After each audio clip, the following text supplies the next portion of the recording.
Friends, welcome to my channel. तो चलिए आज का पार्ट हम स्टार्ट करते हैं। हमने देखा था विंग पहुंच गया था उस घर के बाहर और वो घर बहुत ज़्यादा ही बड़ा था, बहुत रिच इंसान का लग रहा था, वो बहुत ज़्यादा ही बड़ा था। और वहाँ पे बाहर खड़े होकर विंग नर्वस हो रहा था कि आखिर में वो अंदर कैसे जाए। वो अंदर जाना तो चाहता है पर वो कैसे जाए, वो बहुत ज़्यादा नर्वस था। और वो गार्ड भी कुछ नहीं बोल रहा था क्योंकि लोग आते रहते हैं देखने के लिए बड़े लोगों के घर, तो इस वजह से वो भी नहीं देख रहा था क्योंकि विंग को तो देख के लग रहा था कि वो एक ऑर्डिनरी पर्सन है।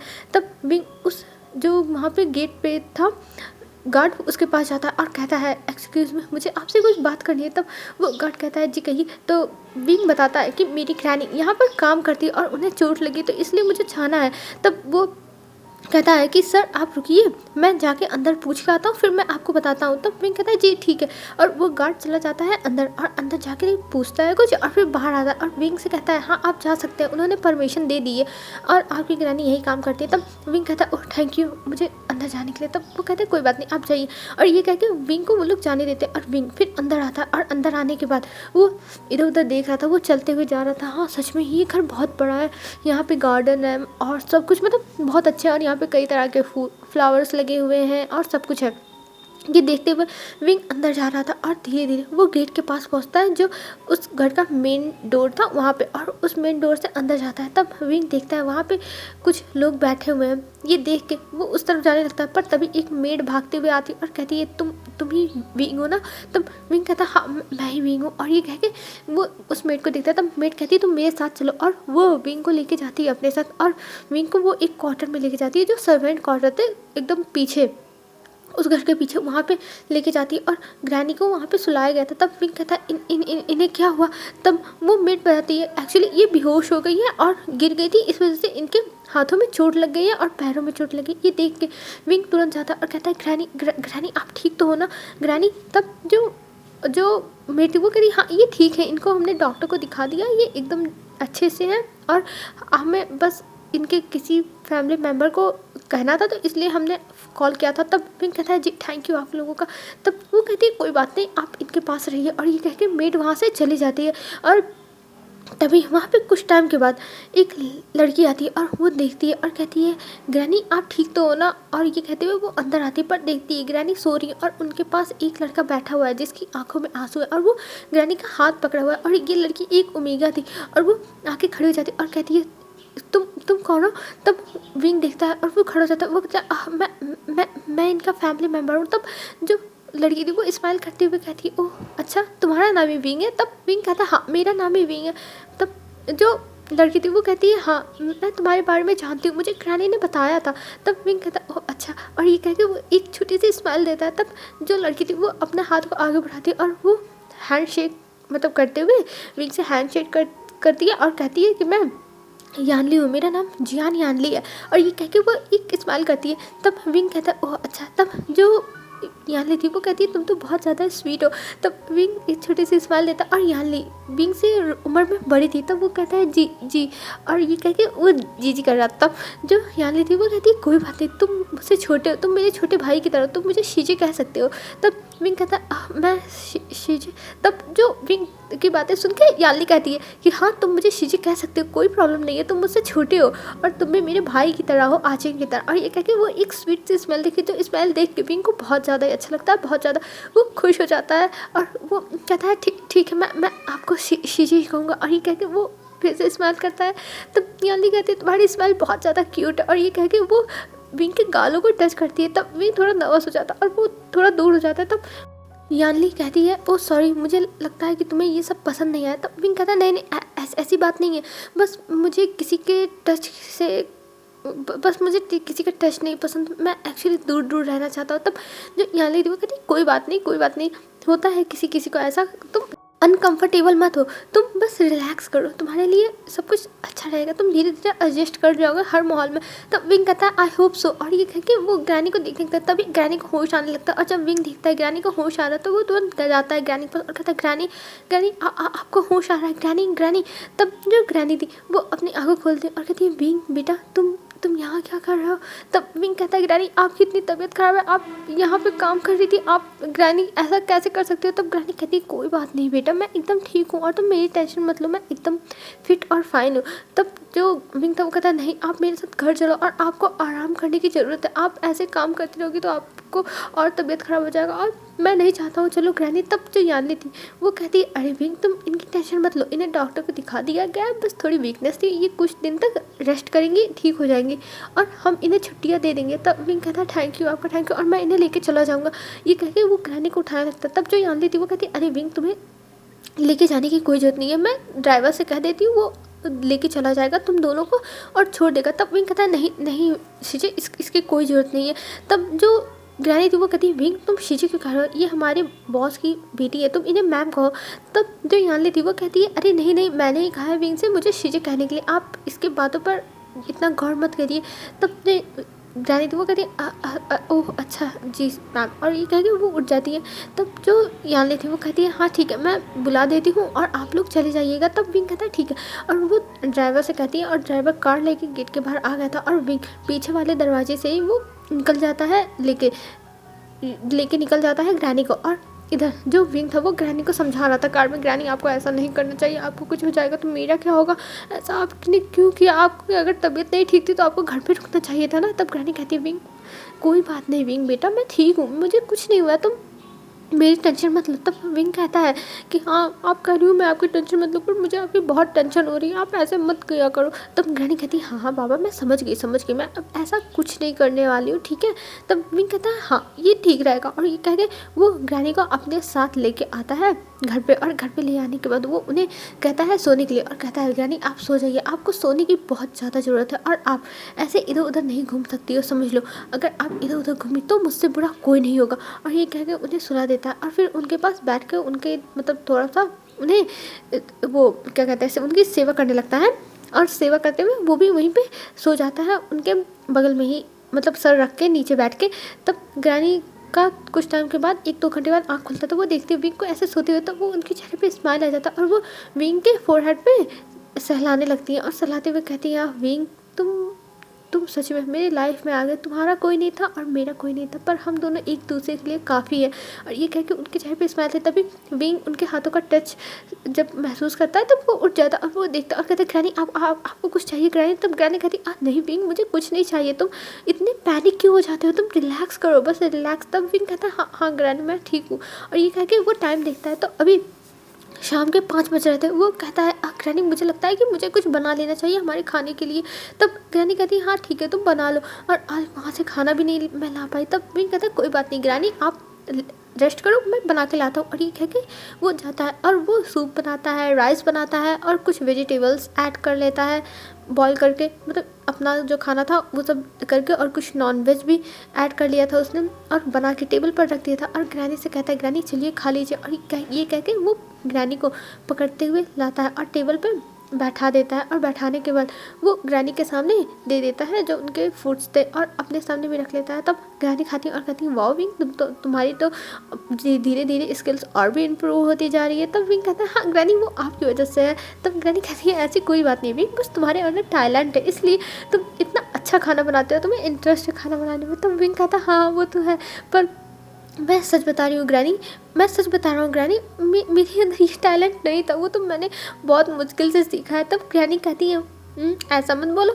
तुम्हारी कहने का मतलब क्या है। तब विंग कहता है अरे ग्रैनी मेरी कहने का मतलब कुछ नहीं है, बस मैं ये कह रहा था कि मुझे पहले खाना बनाना नहीं आता। आप सुनोगी ना तो आपको हंसी आएगी, आप सोचोगी कि ये इंसान जो इतनी तूफान मचा के रखा था वो ऐसे खाना बनाना कैसे सीख सकता है। तब जो ग्रैनी थी वो कहती है रियली विंग तुम तूफान मचा के रखते थे।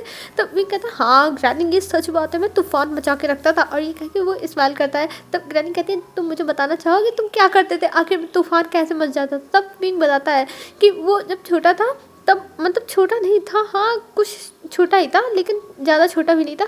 तब वो पहली बार गया था खाना बनाने के लिए और उसने पूरे किचन को जला दिया था। और दूसरी बार जब गया था बनाने के लिए तब पूरे किचन में ये धमाका हो गया था, ये सब बताने लगता है। तब ग्रैनी ये सुन के हंसने लगती है और कहती है सच में विंग सच में तुम बहुत ज़्यादा ही फ़नी हो, मैंने तो सोचा ही नहीं था कि तुम ऐसा कुछ कांड कर सकते हो। तो विंग कहता है सच में ग्रैनी मैंने ये सब किया है क्योंकि मुझे तब खाना बनाना नहीं आता था और मैं तब सीख रहा था, तो मुझसे कुछ ना कुछ गड़बड़ हो जाती थी।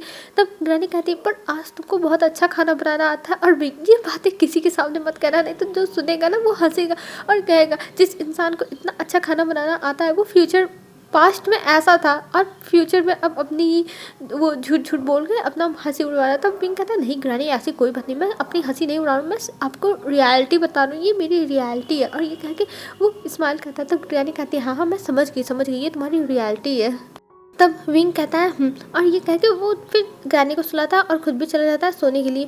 और ऐसे ही ये दिन भी चला जाता है। अब हमें नेक्स्ट डे दिखाया जाता है। नेक्स्ट डे विंग ग्रैनी की सारी सेवा पानी करके फिर चला गया था अपने काम पर। और जब काम पे पहुंचा था तो वो थका हुआ था, क्योंकि रात में भी उसने काम किया। फिर सुबह उठ के सारा काम उसने किया, घर की सफाई, फिर उसके बाद खाना बनाया ग्रैनी के लिए 2 टाइम का उसको रखा। ग्रैनी को ब्रश कराया, नहलाया धुलाया, क्योंकि वो कमज़ोर हो गई थी, वो अपना चल नहीं पा रही थी, अपने मतलब दम पे चल नहीं पा रही थी। उन्हें किसी इंसान की ज़रूरत थी जो उन्हें पकड़ के हर काम कराए, तो इसलिए उन्हें लेके जाना पड़ रहा था जहाँ पे उन्हें जाने की ज़रूरत थी। और ग्रैनी आता है ऑफिस और उसे बहुत नींद आ रही थी, वो थका हुआ था, पर वो आगे अपना काम करना स्टार्ट कर देता है। और जो वांगजी था वो अब विंग को अपने केबिन में बुलाता है। तब विंग जाता है केबिन में और वो जाके खड़ा हो जाता है, कहता है जी सर। तब वांगजी कहता है, आज से तुम्हें मेरे साथ मीटिंग में चलना है आज, ठीक है। तब विंग कहता है ठीक है। और ये कह के वो तैयार हो जाता है और बाहर जाके वो सुयंग से फाइल लेता है और वो सारे फाइल्स देखने लगता है। और तभी वहाँ पे लिली आती है और लिली पूछती है, क्या हुआ विंग, तुम ऐसे क्यों हो, तुम्हारी आंखों के नीचे डार्क सर्कल हो गए हैं, अभी तो तुम कल ठीक थे, अब क्या हुआ, आई मीन परसों ठीक थे। तब विंग कहता है, कुछ नहीं, बस मैं थका हुआ हूँ, मुझे बहुत नींद आ रही है, पता है ग्रैनी की तबीयत ख़राब है और मुझे सारा काम करना पड़ रहा है, इसलिए मैं थक गया हूँ, मुझे सोने का मन कर रहा है। जो तब जो लिली थी वो कहती है, विंग ऑफिस में तुम सो नहीं सकते हो और तुम्हें पता नहीं है कि हमारे बॉस को ऐसे लोगों से बहुत ज़्यादा नफरत है, तो इसलिए तुम बस अपने काम पे फोकस करो, नहीं तो निकाल दिए जाओगे। तब विंग कहता है, हाँ हाँ जानता हूँ बहुत ज़्यादा स्ट्रिक्ट बॉस है। और ये कह के वो अपना काम करने लगता है। और तभी लैन वांगजी बाहर आता है और बाहर आने के बाद वो विंग से कहता है, चलो मेरे साथ मीटिंग में। तब विंग कहता है, जी सर। और ये कह के वो मीटिंग के लिए निकल जाता है और वो लोग पहुंच जाते हैं कुछ टाइम में जहाँ पे मीटिंग करनी थी। और वहाँ पे जाने के बाद उनकी मीटिंग स्टार्ट हो जाती है और जो वांगजी था वो अपने जो आइडियाज़ थे उन सबको प्रेजेंट कर रहा था। और प्रेजेंट करते हुए वो सब कुछ बता रहा था, पर वहाँ पे एक इंसान था जो बार बार जैसे वांगजी को पोक कर रहा था, बार बार कुछ ना कुछ पूछे जा रहा था। और वांगजी इस चीज़ से इरिटेट हो रहा था और विंग भी ये सब देख रहा था कि बॉस कितने ज़्यादा इसके क्वेश्चन से इरिटेट हो रहा है। और ऐसा लग भी रहा था कि ये इंसान बस वांगजी को इरिटेट करना चाहता है और बार बार वांगजी को डिस्टर्ब कर रहा था। और वांगजी को ये सब देख के बहुत ज़्यादा गुस्सा चढ़ रही थी, बहुत ज़्यादा। वो अपनी हाथों की मुट्ठी बना के बस बैठा हुआ था और बस अपने गुस्से की घूंट पी के ही पड़ा हुआ था। लेकिन वो क्या करे, उसे गुस्सा आ रही है और इधर वो इंसान बस वांगजी को पोक किया जा रहा है, बस पोक किया जा रहा है। और इस चीज़ से वांगजी इतना गुस्सा हो जाता है कि वो अपने जो बैग रहती है वहाँ पे उसने गन रखी थी और बैग से अपने गन को निकालता और तुरंत उसे गोली मार देता है। तब जो पूरे लोग थे वो लोग हैरान हो जाते हैं और वो लोग खड़े हो जाते हैं और विंग तो एकदम डर जाता है, उसके हाथ पैर कांपने लगते हैं। वो कहता है, ओ माय गॉड, मैं और वो तुरंत मतलब सब लोग एकदम किनारे हो गए थे और वो इंसान ऑन स्पॉट मर जाता है। तब वांगजी कहता है, क्या किसी को और कोई क्वेश्चन पूछना है जो मुझे जो आप लोग को नहीं समझ में आया है। तब सब लोग कहते हैं, नो सर। और तब वांगजी फाइल फेंकता है और कहता है, इस डील को साइन करिए। और ये कह के वो उस बॉस को देखता है और वो बॉस की इतनी फटी पड़ी थी वो तुरंत अपने जो डील है उसको साइन कर देता है और वो वहाँ से फिर तुरंत भाग जाता है। और विंग वहाँ खड़ा था और वो ये सब देख के काम किया था।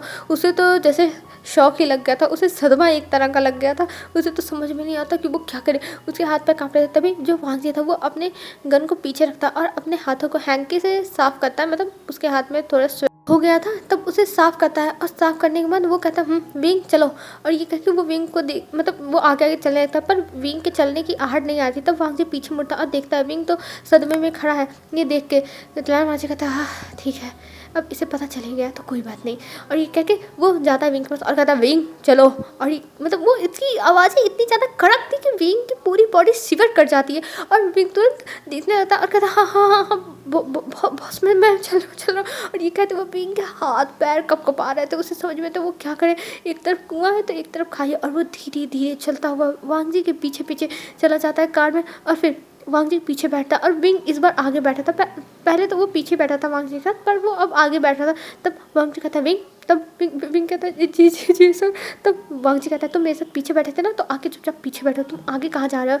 तब जो विंग था वो कहता है नहीं नहीं नहीं सर, मैं ठीक हूँ यहाँ पर, मैं यहाँ आराम से बैठ जाऊँगा, मुझे कोई दिक्कत नहीं। तब जो वांग था वो कहता है मैं पीछे बैठा हूँ ना, आके पीछे बैठो, तुमसे मुझे कुछ बात करनी है। और ये कह के वो विंग को देखता है। तब विंग कहता है जी जी जी सर, आ रहा हूँ। और ये कह के वो जाता है पीछे बैठ जाता है। और अभी भी वो एकदम दरवाजे से चिपक के बैठा हुआ था कि अगर वांग जी उसे मारने की कोशिश करेगा तो वो दरवाज़ा खोल के कूद जाएगा। पर इधर वांग जी ये सब देख के उसके मतलब उसे मज़ा आ रही थी, पता नहीं क्यों विंग को इतना डरा सहमा देख के। और वो कहता विंग, तब विंग कहता हाँ हाँ हाँ बॉस, हाँ बॉस। तब जो वांग था वो कहता तुम मुझसे इतना डर क्यों रहे हो। तो विंग कहता नहीं नहीं मैं नहीं डर रहा हूँ बॉस, मैं बस ऐसे ही। तब जो वांग था वो कहता विंग तुमने कोई गलती नहीं की जो मैं तुम्हें मारूंगा, और तुम इसकी टेंशन मत लो, मैं तुम्हें कुछ नहीं करने वाला हूँ, तुम रिलैक्स रहो। और ये कह के वो विंग को देखता है। तब विंग कहता हाँ हाँ मैं रिलैक्स हूँ। और ये कह के वो बैठा रहता है। तब जब वांग जी था वो विंग को ऐसे ही देखते देखते रहता, तभी वो एक फ़ाइल मांगता है विंग से कि मुझे ये फ़ाइल दो, अब हमारी नेक्स्ट मीटिंग इस चीज़ की होने वाली है। तब विंग कहता हाँ हाँ बॉस मैं दे रहा हूँ। और ये कह के वो देता है और वांग जी वो फ़ाइल ले लेता है और उस फाइल को पढ़ने लगता है। और पढ़ते हुए वो एक बार विंग को देख रहा था, एक बार फाइल को देख रहा था, विंग को देख रहा था, फाइल को देख रहा था। और विंग बस कपाते हुए वो बाहर देखे जाता, उसे वांग जी से थोड़ा दूर ही रहना है, नहीं तो वांग जी पता चलेगा उसे भी खल्लास कर देगा। इसलिए वो बस वांग जी से थोड़ा डिस्टेंस मेंटेन कर रहा था, बस और कुछ नहीं। और वांग जी फिर कुछ टाइम में दूसरी जगह पे पहुंच जाता है जहाँ पे उसे करनी थी अपनी मीटिंग। और वहाँ पे जाके वो मतलब चला जाता है उस होटल में। और वहाँ पे जाने के बाद उसकी मीटिंग स्टार्ट हो जाती है और वो अपनी मीटिंग कर रहा था और विंग पीछे खड़ा हुआ था और वो सब कुछ देख रहा था कि यहाँ पे कैसे मीटिंग हो रही है। और वांग जी इतना ज़्यादा डार्क ऑरा लेके चलता था कि लोग उसके सामने हाँ ही कर देते थे, क्योंकि वो लोग भी जानते थे कि माफिया। बस विंग ही एक बुद्धू था जिसे अभी तक सब कुछ नहीं पता है, क्योंकि ना उसके पास मोबाइल है, ना वो नेट यूज़ करता है, ना वो टीवी देखता है, बस अपने काम से काम रखता है। क्योंकि गांव में उसके पास ना मोबाइल था ना टीवी था और अभी भी उसके पास नहीं है, तो इसलिए उसे वांग जी के बारे में कुछ भी नहीं पता है। और वो फिर वहाँ पे मीटिंग ख़त्म करता है और मीटिंग ख़त्म करने के बाद वो लोग निकलते हैं। तब वांग जी कहता विंग तुम्हें मैं मैसेज कर दूंगा, तुम मेरे लिए जो कल की सारी लिस्ट है वो बना देना, और कल से तुम मेरे ही जो भी चीज़ें हैं वो मैनेज करोगे मीटिंग्स। तब विंग कहता है सर ठीक है, आप मुझे बता दीजिए, मैं लिख लूँ फिर मैं कर लूँगा। तब जो वांग था वो कहता विंग ऐसे नहीं होता है, रात में करना होता है, और तुम मुझे अपना नंबर दो या फिर मेरा नंबर ले लो। तब विंग कहता वो सर मेरे पास मोबाइल नहीं है। तब वांग जी कहता क्या तुम्हारे पास मोबाइल नहीं है। तब विंग कहता हाँ एक्चुअली मेरे पास मोबाइल नहीं है। तब वांग जी कहता है मेरी कंपनी में मेरे एम्प्लॉयज़ की सैलरी इतनी कम नहीं है कि उनके पास मोबाइल ना हो, तुम्हारे पास मोबाइल क्यों नहीं है। तब विंग कहता है सर अभी मैंने न्यू ज्वाइन किया है, मेरी एक मंथ भी नहीं हुआ है, तो मेरे पास कैसे आएगा मोबाइल। तब वांग जी कहता है अच्छा ठीक है कोई बात नहीं। तब विंग कहता है जी सर, और ये कह के वो चुपचाप बैठा रहता है। तभी जो वांग जी था वो एक मोबाइल स्टोर के सामने अपनी कार को रोकने के लिए ड्राइवर से कहता है, और फिर ड्राइवर जाके अपने जो कार थी उसको रोक देता है। और रोकने के बाद वांग जी उतरता है और विंग को भी उतरने का इशारा करता है। तब विंग भी पीछे पीछे उतर जाता है। फिर वांग जी जाता है उस मोबाइल स्टोर में और वहाँ से एक मोबाइल लेता है जो अच्छी हो, मतलब वो पूरा चेक करता है मोबाइल को, और मोबाइल को चेक करने के बाद वो ख़रीद लेता है। और विंग देख रहा था, उसको तो उम्मीद नहीं थी कि मतलब बॉस देंगे, पर वो ध्यान भी नहीं दे रहा था कि उसको दे रहे हैं या फिर किसी और के लिए, वो इतनी केयर नहीं कर रहा था। पर तभी वांग जी उस मोबाइल को पैक होने के बाद जब वांग जी को वो बैग दे दिया जाता है, तब वांग जी पीछे मुड़ता है और विंग से कहता है विंग। तब विंग कहता है जी सर। तब कहता है ये लो ये तुम्हारे लिए। तब विंग कहता है जी सर ये। तब जो वांग जी था वो कहता है हाँ ये तुम्हारे लिए है, और तुम मेरा नंबर सेव कर लेना, अब से तुम्हारे पास ये मोबाइल रहेगा, और जब भी मुझे कोई ज़रूरत होगी मैं कॉल करूँगा और तुम्हें आना होगा। तब विंग कहता है पर सर ये तो बहुत ज़्यादा ही महंगा है, मैं कैसे ले सकता हूँ। तब जो वांग जी था वो कहता है भले ही महंगा है पर ये तुम्हारे लिए मैंने ले लिया है और तुम्हें अपने पास ही रखना है। और ये कह के वो विंग को देखता है। तब विंग कहता है जी सर ठीक है। और ये कह के वो उस मोबाइल को अपने पास रख लेता है और वांग जी को थैंक यू बोलता है। तब वांग जी कहता है तुम्हें थैंक यू बोलने की कोई ज़रूरत नहीं, ये मैंने अपने काम की वजह से तुम्हें दिया है, समझे। तब विंग कहता है जी सर। और ये कह के वो पीछे पीछे वांग जी के चला जाता है और वो दोनों आगे कार में बैठते हैं। फिर कार सीधा ऑफिस जाता है और ऑफिस में जब कार रुकता है तब पहले वांगजी उतरता है, फिर विंग उतरता है और विंग और वांगजी सीधा जाते हैं लिफ्ट में और लिफ्ट से सीधा ऊपर जाते हैं मतलब ऑफिस में। और वहाँ पे शुयांग खड़ा था और शुयांग तभी कहता है बॉस। तब जो वांगजी था वो कहता है शुयांग तुमने काम कर दिया है ना? तब शुयांग कहता है जी बॉस मैंने सब कुछ कर दिया है और सब कुछ अंडर कंट्रोल है।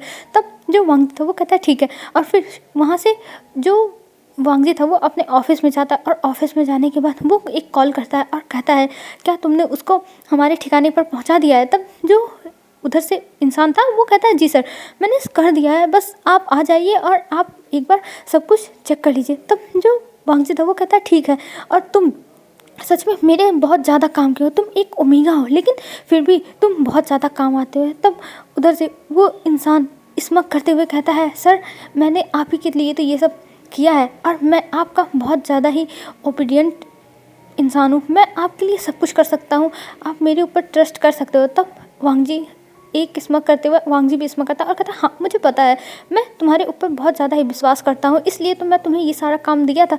और ये कह के वो फ़ोन कट कर देता और इधर शुयांग खड़ा होकर देख रहा था कि आखिर में मतलब बॉस बात कर रहे हैं। तब जो वांगजी था वो फ़ोन रख देता और कहता है शुयांग तुम्हें चलना है हमारे उस प्लेस पर, वहाँ पे हमने किसी को लाया है, कोई हमारा मेहमान आया है तो हमें उससे उसकी खातिरदारी तो करनी होगी ना। तब जो शुयांग था वो कहता है सर मैं वहाँ नहीं जाऊँगा, आप जाइए, मैं आपको वहाँ छोड़ दूँगा लेकिन मैं नहीं जाऊँगा। तब जो वांगजी था वो कहता है शुयांग तुम ऐसा क्यों बोल रहे हो, तुम्हें जाना ही पड़ेगा मेरे साथ। तब शुयांग बोलता है नहीं नहीं सर मैं नहीं जाना चाहता वहाँ पे, आप जानते हो ना कि वहाँ पे मैं नहीं जाना चाहता, वो इंसान मुझे परेशान कर देता है। तब जो वांगजी था वो कहता है ये तुम्हारा मैटर है कि तुम्हें वो इंसान परेशान करता है या फिर तुम उसको परेशान करते हो, आई डोंट केयर शुयांग, और तुम्हें मेरे साथ चलना ही होगा, तुम मेरे साथ काम करते हो तो तुम ऐसा बहाना नहीं मार सकते हो। तब जो शुयांग था वो कहता पर सर। तब वांगजी कहता है मुझे कोई बात नहीं सुननी है, बस तुम्हें जाना ही होगा। और ये कह के वो वहाँ से चला जाता है अपने चेयर पे और इधर शुयांग एक शायर करता और कहता हाँ मुझे जाना पड़ेगा, मुझे वहाँ नहीं जाना है, बॉस मेरी बात क्यों नहीं समझते हैं। और ये कह के वो आता है बाहर मतलब विंग के पास आके खड़ा हो जाता है। तभी विंग देखता है और कहता है क्या हुआ सर, आपको बॉस ने डांटा क्या? तब जो शुयांग था वो कहता है नहीं विंग तुम्हें नहीं पता, डांटने से भी ज़्यादा बड़ी चोट मेरे दिल पे लगी है विंग। तब विंग कहता है क्या हुआ है? तब जो शुयांग था वो कहता है तुम नहीं समझोगे विंग, तुम नहीं समझोगे मेरी दिल का दर्द, तुम नहीं समझोगे। तब विंग देखने लगता है। तब वहाँ पे लिली आती है और लिली कहती है विंग से विंग ये सब इग्नोर करो, इनकी ऐसी ही नाटक है, बॉस ने कुछ कहा होगा जो इनका करने का मन नहीं होगा इसलिए ये सब है। तब जो विंग था वो कहता है क्या सच में? तब जो लिली थी वो कहती है मैं यहाँ पर 5 सालों से काम कर रही हूँ यहाँ पर, तो मुझे सब कुछ पता है विंग, और 5 सालों में मैं इन लोगों को नहीं जान सकती, मैं इन लोगों को समझ चुकी हूँ, तो तुम इसकी टेंशन मतलब बस इन लोगों के मतलब जो शायद है इनकी बस बातों को देख जाओ। और ये सब वो विंग के कान में कह रही थी जो शुयांग नहीं सुन पा रहा था। तभी जो शुयांग था वो कहता है लिली तुम क्या कह रही हो विंग से, तुम मेरे बारे में भड़का रही हो ना। तब जो लिली थी वो दूर हो जाती और दोनों हाथ ऊपर करते हुए कहती है नहीं सर मैं क्यों भड़काऊंगी, मेरा ऐसा कोई इरादा नहीं है सर, और मैं आपकी तारीफ़ ही करूँगी सर और कुछ नहीं, बस तारीफ़। और ये कह के वो स्माइल करती है। तब जो शुयांग था वो कहता हाँ तारीफ़ ही हो तभी अच्छा है, अगर तुमने मेरे बारे में कुछ भी बुरा उड़ाई की तो देख लेना, मैं तुम्हें छोड़ने वाला नहीं हूँ। तब लिली कहती है नो सर मैं ऐसा कुछ नहीं करूँगी, आप इसके बेफिक्र रहिए, मैं ऐसा नहीं करने वाली हूँ। और ये कह के वो वहाँ से चली जाती है और इधर विंग अपने जो काम था वो करने लगता है और शुयांग कहता है मेरा दर्द कोई नहीं सुन सकता। और ये कहते हुए वो भी चला जाता है वहाँ से। अब हमें सीधा शाम को दिखाया जाता है। शाम को विंग निकल चुका था अपने घर के लिए और इधर जो शुयांग था वो बहाने मार रहा था वांगजी से सर मुझे बहुत ज़्यादा ही तबीयत ख़राब है, मुझे हॉस्पिटल जाना है, मेरी तबीयत ख़राब है, मुझे फीवर आया है, मुझे जाना है बस सर, मुझे रेस्ट करना है तभी मैं ठीक होंगे सर। और ये सब नाटक कर रहा था। तभी जो वांगजी था एक बार घूर के देखता है शुयांग को और कहता है शुयांग तुम्हारा नाटक बहुत ज़्यादा हो रहा है और अगर तुम्हें ऐसे ही नाटक करना है तो बता दो, मैं तुम्हारा रिजाइनेशन लेटर अप्रूव कर दूंगा और कल मेरे टेबल पर पहुंचा देना। तब शुयांग कहता है नहीं सर ऐसा मत करिए, मैं चल रहा हूँ। और ये कहते हुए वो मन में सोचता है हाँ ये नौकरी चली जाएगी तो मुझे दूसरी नौकरी इतनी अच्छी नहीं मिल सकती जहाँ पे इतनी अच्छी सैलरी हो, और वैसे भी मैंने घर लोन पे लिया है, कार लोन पे लिया है, पता चलेगा कि लोन वाले मुझे उठा ले जाएंगे। और ये कहते हुए वो फिर जाता है कार में बैठ जाता है और लान वांगजी भी पीछे बैठ जाता है और शुयांग कहता है चल शुयांग तुझे भगवान बचा ले उस इंसान से। और ये कहते हुए वो अब वांगजी के साथ वहाँ से निकल चुका था और वांगजी के साथ वो अब चला जाता है उस जगह पर। और जब वो लोग पहुँचते हैं एक जंगल के पास और वहाँ पर शुयांग देखता है कि ये जंगल आ गया, उसकी तो पता नहीं क्या होगी आज। वो तो भगवान भरोसे ही आया यहाँ पे, ये सोचते हुए शुयंग उतर ही नहीं रहा था और वांग जी उतर गया था और वो कह रहा था शुयंग चलो, पर शुयंग कहता नहीं बॉस आप जाओ, मैं यहाँ पे रह के निगरानी करूँगा, कोई आ ना जाए। तब जो वांग जी था वो कहता शुयंग मैंने खाना चलो, और तुम ऐसे ही नाटक करना है तो बता दो, मैं तुम्हें दफ़ा कर दूंगा यहाँ से। तब शुयंग कहता हाँ ठीक है बॉस चल रहा हूँ। और मेरे बॉस इतने खड़ूस के, और ये कहते हुए वो वहाँ से उठता है और मतलब कार में से उतरता है और फिर उसको वो वांग जी के पीछे पीछे जाने लगता है और सोच रहा था कि हे भगवान मेरी बस नैया तुम ही पार लगाना। और ये कहते हुए वो दोनों जंगल में चलते जाते और वहाँ पे जानवरों की अजीब अजीब सी आवाज़ें भी आ रही थी, पर लैन वांग जी को किसी चीज़ का डर नहीं लग रहा था और लैन वांग जी बस आगे बढ़ता जाता और उसके पीछे पीछे शुयंग था और वहाँ पे 2-3 गार्ड्स थे जो इनके साथ दूसरे कार में आए थे, वो लोग भी थे जो लैन वांग जी और शुयंग के साथ आगे आगे बढ़ते जा रहे थे। हेलो फ्रेंड्स, आज के लिए बस इतना ही। अब हम कल देखते हैं कि आखिर में ये लोग किसके पास जा रहे हैं उस जंगल में, और अगर आप लोग गेस कर सकते हो तो बताना ज़रूर। और आज के लिए बस इतना ही फ्रेंड्स, आप लोग सुन ही सकते हो पूजा हो रही है और मेरे घर पे आवाज़ें आ रही हैं, तो इसीलिए आज के लिए बस इतना ही। बाय बाय फ्रेंड्स, कल मिलते हैं एक न्यू वीडियो में। आप लोग अच्छे से रहना, अपना ध्यान रखना।